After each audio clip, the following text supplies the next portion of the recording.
Assalamualaikum warahmatullahi wabarakatuh. Selamat pagi anak-anak. Semoga hari ini selalu sehat. Untuk pagi kali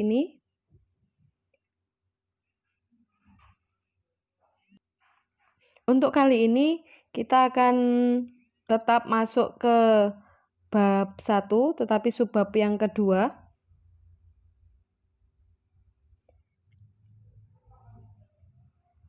Saya tetap menggunakan PowerPoint dari Intan Pariwara ya. Lanjutan dari kemarin. Kemarin kita bahas kerajaan Hindu-Buddha dan juga pengaruhnya. Sekarang kita akan membahas kerajaan Islam dan juga pengaruhnya.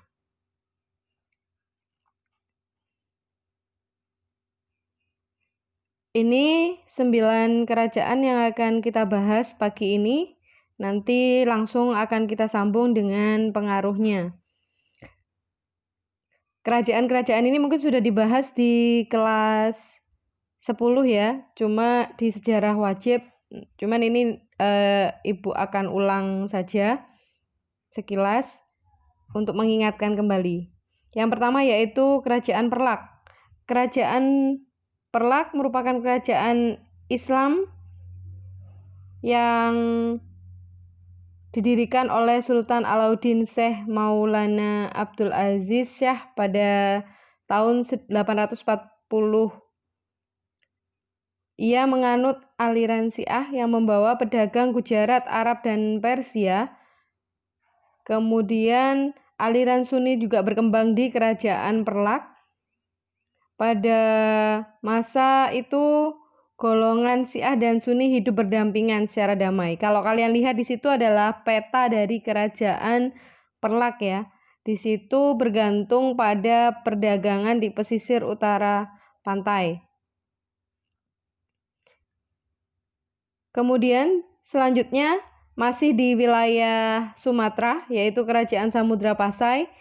Ini ada Sultan Malik As-Saleh atau sebutannya Marasilu, itu merupakan pendiri Kerajaan Samudra Pasai.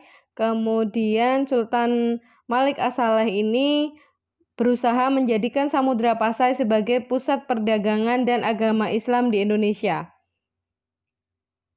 Setelah wafatnya Sultan Malik As-Saleh, di sini Kerajaan Samudra Pasai dipimpin oleh Sultan Muhammad Malik Az-Zahir. Ia memerintah Samudra Pasai pada tahun 1297 sampai 1326. Di sini Kerajaan Samudra Pasai bersatu dengan Kerajaan Perlak. Di sini letak Samudra Pasai berada di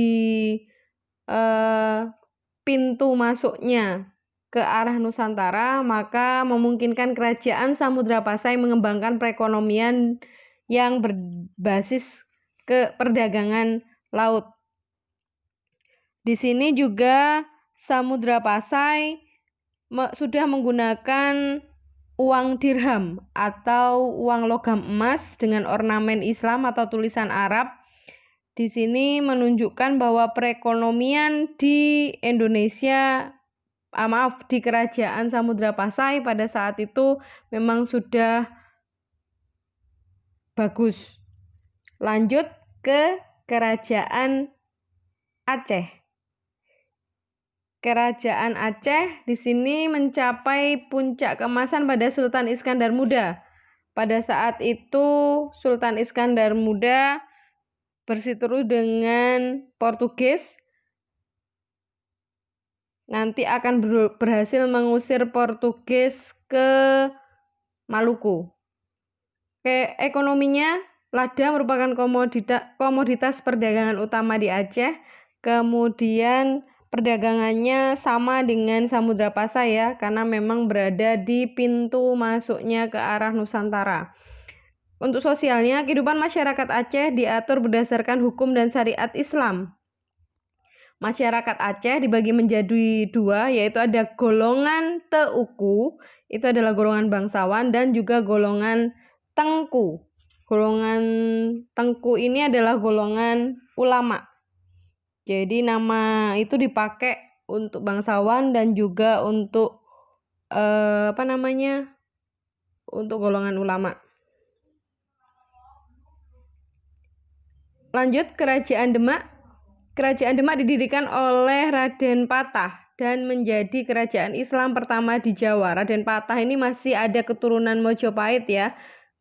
Kalau kita tarik ke belakang ke kerajaan Hindu-Buddha, Raden Patah ini adalah keturunan dari Raja Brawijaya V dari kerajaan Mojopahit.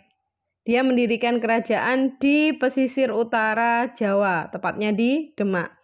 Demak ini menitikberatkan pada aktivitas maritim dan juga agraris karena memang wilayah dari kerajaan Demak tersebut.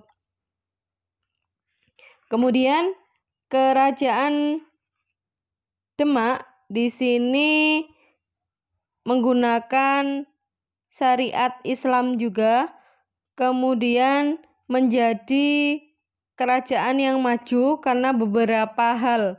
Karena memang letaknya yang strategis, kemudian kerajaan Demak memiliki sungai sebagai penghubung daerah pedalaman dengan pelabuhan sehingga membantu pengangkutan hasil pertanian beras sebagai komoditas ekspor utama dari kerajaan Demak. Kemudian untuk keadaan sosial politiknya di sini adalah kerajaan Demak memiliki pengaruh yang cukup luas dalam perkembangan Islam di Indonesia. Di sini juga keadaan sosial kerajaan Demak diatur oleh hukum-hukum Islam dan tetapi masih menerima tradisi-tradisi lama. Lanjut, Kerajaan Mataram Islam. Kerajaan Mataram Islam ini beda ya dengan Kerajaan Mataram kuno, walaupun wilayahnya sebenarnya sama. Di sini Mataram Islam didirikan oleh Ki Ageng Pemanahan dan juga memperluas wilayahnya seperti yang ada di peta ini. Di peta wilayah kekuasaan Mataram Islam. Kerajaan Mataram Islam mencapai puncak kejayaan pada masa Sultan Agung. Sultan Agung berusaha menjadikan Mataram Islam kerajaan besar dan melawan VOC.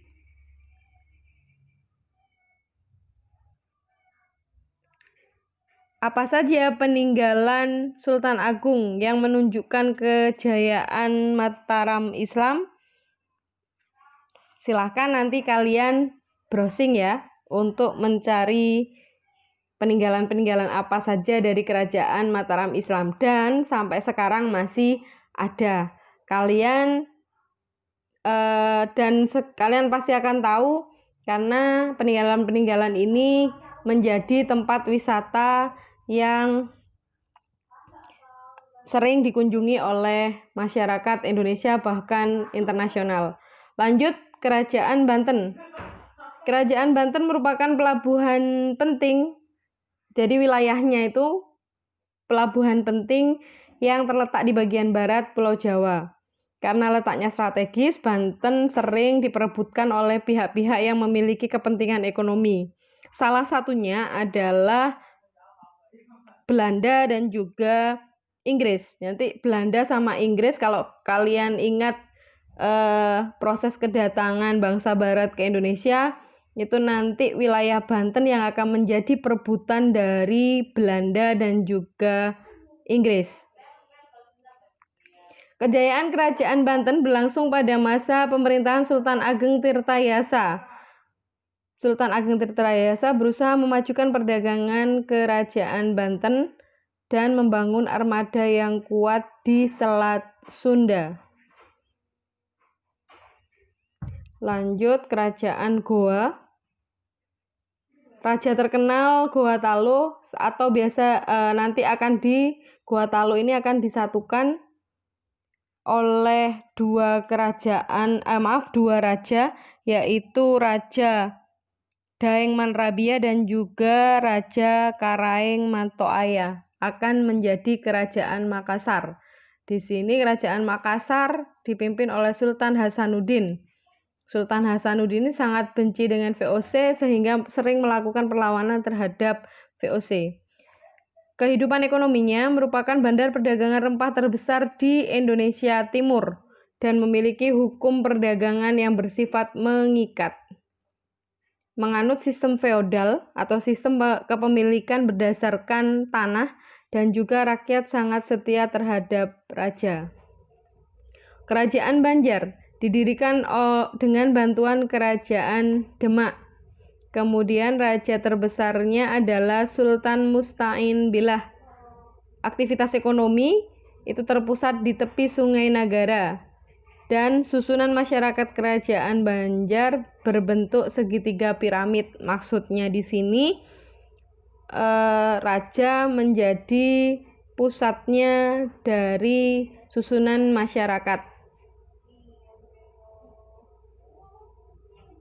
Kerajaan Ternate Tidore di sini merupakan dua kerajaan yang sebelumnya bersaing, kemudian mereka akhirnya bersama-sama mengusir Portugis, jadi mempunyai musuh yang sama. Kemudian kehidupan ekonominya, cengkeh dan pala itu menjadi komoditas utama di kerajaan ini. Mereka juga punya persekutuan yang namanya Uli Siwa dan juga Uli Lima. Menerapkan syariat Islam dan melibatkan ulama kerajaan. Menerapkan toleransi terhadap pemeluk agama selain Islam. Lanjut, pengaruh kerajaan-kerajaan maritim pada masa Islam. Di sini pengaruh kerajaannya ada di bidang pemerintahan, ekonomi, dan juga ada di bidang sosial budaya. Yang pertama, pemerintahan. Penyebutan kerajaan berubah menjadi kesultanan. Kalau di masa praaksara itu sebutannya adalah kesukuan, masuknya Hindu-Buddha disebut kerajaan, masuknya Islam disebut kesultanan atau kesunanan. Dalam menjalankan pemerintahannya, raja atau sultan dibantu lembaga penasehat yang dikenal dengan sebutan majelis lama atau ada yang menyebutnya dengan pejabat tinggi. Salah satu contohnya adalah kerajaan Aceh yang membagi wilayahnya, wilayah jabatannya seperti Sabandar, kemudian Teku Kadi Malikul Adil, ada bagian Wasir Seri Maharaja Mangkubumi, ada Wasir Seri Maharaja Gurah, dan Teuku Keurokon Muluk. Jadi itu yang di kerajaan Aceh. Di kerajaan-kerajaan yang lain itu ada jabatan-jabatan tersendiri juga. Selain itu, mereka juga mengutamakan ulama. Jadi ulama dijadikan sebagai penasehat. Kemudian untuk pemerintahan di politiknya ini di sini adalah banyak kerajaan Islam yang menggunakan politik ekspansi ke wilayah lain untuk memperluas wilayahnya. Salah satunya adalah kerajaan Gorontalo atau kerajaan Makassar. Untuk keadaan ekonomi, penerapan pajak dan bea cukai dalam perdagangan dan pelayaran itu sudah diterapkan di kerajaan Islam. Selain itu, sistem saham untuk membagi keuntungan dalam aktivitas perdagangan juga diterapkan di kerajaan-kerajaan Islam. Jadi sistem ekonominya sudah semakin baik atau semakin maju. Selain itu, kerajaan-kerajaan Islam banyak yang menitik beratkan kepada perdagangan dan juga pelayaran. Serta banyak kerajaan Islam yang menjadi pusat perdagangan internasional. Salah satu contohnya di pintu gerbang masuknya Islam, masuknya ke arah Nusantara itu adalah kerajaan Samudra Pasai dan juga kerajaan Aceh. Wilayah Demak ini juga menjadi perebutan antara Belanda dan juga Inggris. Wilayah Makassar ini juga akan menjadi Makassar dan juga Ternate Tidore ya, itu juga akan menjadi perebutan antara Portugis dengan Spanyol di awal, kemudian nanti Portugis akan bersaing dengan Belanda di wilayah tersebut. Selain itu, penggunaan mata uang dirham ini juga sudah menunjukkan bahwa keadaan ekonomi di masa kerajaan Islam itu semakin maju. Jadi salah satu contohnya adalah kerajaan Samudra Pasai yang menggunakan mata uang dirham atau dinar emas. Untuk seni budayanya banyak sekali peninggalan dari kebudayaan Islam yang berakulturasi dengan kebudayaan asli maupun dengan kebudayaan Hindu-Buddha. Contoh-contohnya adalah upacara grebek, kemudian ada keraton Jogja, ada keraton Solo. Ini merupakan peninggalan dari kerajaan Islam. Kemudian ada beberapa kitab yang menunjukkan masuknya Islam ke Indonesia. Kemudian masjid yang berakulturasi, ada Masjid Demak, kemudian ada Masjid Kudus. Itu merupakan masjid-masjid yang berakulturasi dengan kebudayaan asli maupun kebudayaan Hindu-Buddha. Sekian dulu penjelasan dari Ibu mengenai sedikit kerajaan Islam dan juga pengaruhnya kerajaan Islam terhadap Indonesia. Sekian. Wassalamualaikum warahmatullahi wabarakatuh.